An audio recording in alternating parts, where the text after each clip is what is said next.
ভাতার আমি ডাক্তার হব রে। জনি সিং সারের কাছে ভর্তি করে দে রে। ঠিক আছে, দেখছি রে।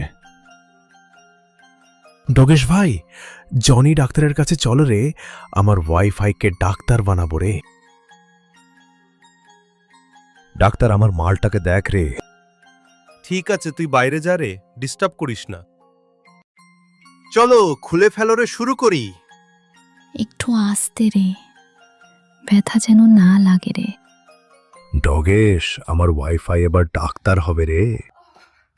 ঠিক আছে, কিন্তু ভিতরে কিসের শব্দ হচ্ছে রে?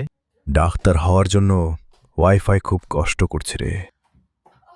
আমি তো ডগেশ, আমি কি জানি। তোর ওয়াইফাই গুতাগুতি ডিগ্রি পেয়েছে রে। শুনে খুব খুশি হলাম রে, ধন্যবাদ জনি। শুন রে গ্রামবাসী, আমার ওয়াইফাই ডাক্তার হয়ে গেছে রে। এখন আমার ওয়াইফাই সবাইকে দিবে রে। জিবিএ আই ক্রিয়েশনকে ফলো করো রে।